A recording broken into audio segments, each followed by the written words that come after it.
Hello बच्चों, कैसे हो आप सब लोग। उम्मीद करता हूँ आप सब लोग बढ़िया होंगे। तो आज के इस वीडियो लेक्चर में हम क्या देखने वाले हैं, पार्ट्स ऑफ स्पीच। मतलब नाउन किसे कहते हैं, प्रोनाउन किसे कहते हैं, verb, adverb, adjective, preposition, conjunction, interjection, ये सारी चीज़ों का डिटेल में हम स्टडी करने वाले हैं। तो वीडियो अंत तक देखना। और अभी तक जिन बच्चों ने चैनल को सब्सक्राइब नहीं किया है वो चैनल को सब्सक्राइब कर ले, ताकि ऐसे ही नए नए वीडियो हम आपके लिए लेकर आते हैं। तो सबसे पहले हम देखेंगे नाउन। नाउन किसे कहते हैं। नाउन यानी नाम। देखिए क्या होता है, a noun is the name of place, person, animal और थिंग। मतलब किसी भी चीज़ का या जानवर का या इंसान का या जगह का जो नाम होता है उसे हम क्या कहते हैं, नाउन कहते हैं। For example Ram. राम एक लड़के का नाम है। और स्कूल, डॉग, बुक, ये सब क्या है, किसी भी एनिमल या प्लेस या पर्सन या कोई चीज़ का ये क्या है, नाम है। अब नाउन को हम सेंटेंस में पहचानना सीखेंगे। जैसे कि यहाँ पे पहला सेंटेंस दिया है, राम इज़ माई फ्रेंड। तो यहाँ पर फ्रेंड कौन है, राम। राम एक नाम है, एक लड़के का नाम है, उसके बारे में हम बात कर रहे हैं। तो यहाँ पर नाउन क्या हुआ है, राम। और सेकेंड सेंटेंस में क्या दिया है, the book is on the table. किसके बारे में बात कर रहे हैं हम, बुक के बारे में बात कर रहे हैं। तो यहाँ पर बुक क्या हुआ है, नाउन। अब आपको समझ में आ चुका होगा कि नाउन किसे कहते हैं, किसी भी पर्सन, प्लेस, एनिमल और थिंग, इसके नाम को हम क्या कहते हैं, नाउन कहते हैं। नाउन, नाउन के बाद नेक्स्ट क्या आता है, प्रोनाउन। प्रोनाउन किसे कहते हैं, बदले में आने वाला शब्द। किसके बदले में, नाउन के बदले में आने वाला जो शब्द होता है उसे हम क्या कहते हैं, pronoun. A pronoun is use instead of noun. जब नाउन की जगह पे हम कोई वर्ड यूज़ करते हैं उसे क्या कहते हैं, प्रोनाउन कहते हैं। अगर कुछ एग्जाम्पल देखें, लास्ट एग्जाम्पल में हमने देखा था राम। राम की जगह यहाँ पे क्या लिखा है, ही। अगर लड़की रहेगी तो क्या कहेंगे, शी। ये सब क्या है, प्रोनाउन है। जब नाम को रिप्लेस करके आते हैं। अगर इसे सेंटेंस में देखेंगे, नीचे एक सेंटेंस दिया है, ही इज प्लेइंग क्रिकेट। पहले क्या था, Ram. Ram is playing cricket अगर कहता तो वो नाउन होता, लेकिन राम को मैंने रिप्लेस करके उसकी जगह पर क्या रखा है, ही क्या हुआ है यहाँ पर, प्रोनाउन। मतलब नाउन को रिप्लेस करके अगर कोई वर्ड आता है तो उसे क्या कहते हैं, प्रोनाउन। सेकेंड एग्जाम्पल में क्या दिया है, she is reading a book. मतलब कोई लड़की है जिसका नाम नहीं दिया है, उसे क्या लिखा है, शी। शी क्या हुआ है यहाँ पर, pronoun. She is reading a book. मतलब नाउन की बजाय आने वाला जो शब्द होता है उसे क्या कहते हैं, प्रोनाउन। अब हम देखेंगे वर्ब। वर्ब यानी एक्शन वर्ड होता है, जिससे हमें क्या पता चलता है, काम या क्रिया। मतलब जो भी वो एक्शन कर रहा है वो एक्शन बताई हुई होती है। यहाँ पर क्या दिया है, मीनिंग उसका, a verb shows an action और स्टेट। मतलब वो किस स्थिति में है या कोई एक्शन कर रहा है, ये जो बताने वाला वर्ड होता है उसे हम कहते हैं वर्ब। उसके एग्जाम्पल देखेंगे, रन भाग रहा है, ईट खा रहा है, राइट, राइटिंग लिख रही है। मतलब ये क्या हो गए हैं, ये वर्ब्स होते हैं। अब ये सेंटेंस में कैसा आता है, देखिए, द बॉय रन्स फास्ट। मतलब बॉय क्या कर रहा है, भाग रहा है, उसका एक्शन क्या है, भागने का एक्शन है। तो इसे हम क्या कहते हैं, रन को वर्ब कहते हैं।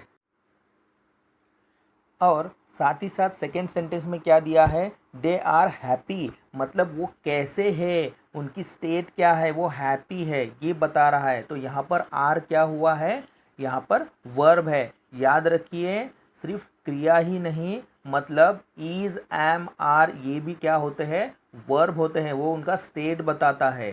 क्लियर। अब हम देखेंगे एडवर्ब। एडवर्ब किसे कहते हैं, एडवर्ब यानी क्या, कैसा, कब, कहाँ, कितना। मतलब जो भी वर्ब होता है उसके बारे में कोई एडिशनल जानकारी दी जाती है तो उसे हम कहते हैं एडवर्ब। मतलब हम जो एक्शन कर रहे हैं वो एक्शन के बारे में कुछ और एक्स्ट्रा डाटा बताया है, इंफॉर्मेशन बताया है, तो उसे हम कहते हैं एडवर्ब। यहाँ पर दिया है an adverb describe a verb, मतलब वर्ब को वो क्या कहता है, डिस्क्राइब करता है, उसके बारे में ज़्यादा से ज़्यादा इंफॉर्मेशन देता है। कुछ एग्जांपल्स देखते हैं। यहाँ पर क्विकली यानी कैसा है, जल्दी। यहाँ पे क्या है, स्लोली, स्लोली यानी क्या, धीरे से, बराबर है। नेक्स्ट वेरी, वेल, ये सब एग्जांपल्स है। अब इसे सेंटेंस में देखेंगे हम। ही रन्स क्विकली, मतलब वो क्या कर रहा है, जल्दी भाग रहा है। भागने का जो एक्शन है वो कैसा हो रहा है, जल्दी जल्दी हो रहा है, मतलब क्विकली हो रहा है। तो ये क्या है, क्विकली, ये एक्शन के बारे में ज़्यादा इंफॉर्मेशन दे रहा है, तो इसे ये क्विकली को हम क्या कहेंगे, वर्ब कहेंगे। Second example, she sings beautiful, वो गाना गा रही है और एकदम सुंदर गाना गा रही है, तो इसे हम क्या कहेंगे, ब्यूटीफुल को एडवर्ब, क्योंकि ये जो सिंगिंग का एक्शन हो रहा है उसके बारे में वो मोर इन्फॉर्मेशन दे रहा है, तो इसे हम कहेंगे एडवर्ब। अब हम देखेंगे एडजेक्टिव। एडजेक्टिव यानी क्या, विशेषता बताने वाला शब्द, मतलब ये क्या करता है, थोड़ा सा एक्स्ट्रा जानकारी देता है, कुछ विशेषता बताता है। लेकिन याद रहे एडजेक्टिव और एडवर्ब में क्या फ़र्क है। एडवर्ब जो होता है वो वर्ब के बारे में एक्स्ट्रा इंफॉर्मेशन देता है, और जो एडजेक्टिव है ये नाउन के बारे में, मतलब किसी पर्सन के बारे में, नाम के बारे में क्या करता है, एक्स्ट्रा इंफॉर्मेशन देता है। यहाँ पर हम देखते हैं उसका मीनिंग। एडजेक्टिव डिस्क्राइब्स नाउन और प्रोनाउन, मतलब ये नाउन या प्रोनाउन के बारे में ज़्यादा इंफॉर्मेशन देता है, तो उसे हम क्या कहेंगे, एडजेक्टिव। अब इसके अंदर जो एग्जांपल्स आते हैं वो क्या है, ब्यूटीफुल, रेड, टॉल, ऑनेस्ट, मतलब क्या है, एप्पल है, रेड है, मतलब एप्पल है, उसका नाम है एप्पल, और एप्पल के बारे में वो इन्फॉर्मेशन दे रहा है ज़्यादा से ज़्यादा कि वो कैसा है, रेड है। फिर टॉल, किसी पर्सन के बारे में बात कर रहा है जो क्या ऊंचा है, यानी टॉल है। तो जब भी कोई नाउन या प्रोनाउन के बारे में इंफॉर्मेशन दी जाती है उस वर्ड को हम क्या कहते हैं, एडजेक्टिव। अब ये सेंटेंस में कैसा आता है ये भी देख लेते हैं। It is a beautiful flower. देखिए ब्यूटीफुल किसके लिए यूज़ किया है, फ्लावर के लिए। और फ्लावर क्या है, एक नाउन है, मतलब ये नाउन के बारे में क्या कर रहा है, ब्यूटीफुल उसका और ज़्यादा इन्फॉर्मेशन दे रहा है, मोर इन्फॉर्मेशन दे रहा है, तो उसे हम क्या कहेंगे, ब्यूटीफुल को एडजेक्टिव। सेकेंड एग्जाम्पल में क्या दिया है, I have red pen. Pen तो है लेकिन कैसा पेन है, रेड कलर का पेन है, तो रेड क्या कर रहा है, पेन के बारे में मोर इन्फॉर्मेशन दे रहा है, तो रेड को हम क्या कहेंगे, एडजेक्टिव। उम्मीद करता हूँ बच्चों एडजेक्टिव और एडवर्ब अच्छे से समझ में आ गया होगा।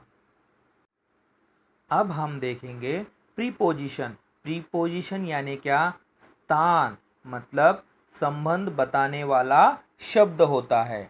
जैसे कि preposition shows the relation between the words, मतलब वर्ड्स के अंदर क्या करता है, वो रिलेशंस बताता है। तो यहाँ पर हम एग्जाम्पल देखते हैं, क्या दिया है, इन, मतलब the ball is in the box. देखो बॉक्स और बॉल के बारे में वो रिलेशन बता रहा है, बॉल कहाँ पर है, बॉक्स के अंदर है, इन।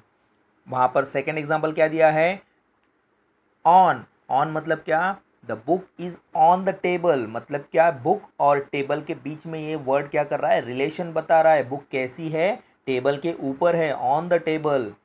कैट, अंदर, under the table, cat under the table यानी क्या, कैट कहाँ पर है, टेबल के नीचे है, ये दोनों में रिलेशन बता रहा है। बिटवीन, मतलब दो लड़के हैं, उन दोनों के बीच में कितनी जगह है, दोनों के बीच में की जगह बता रहा है, बिटवीन ये वर्ड।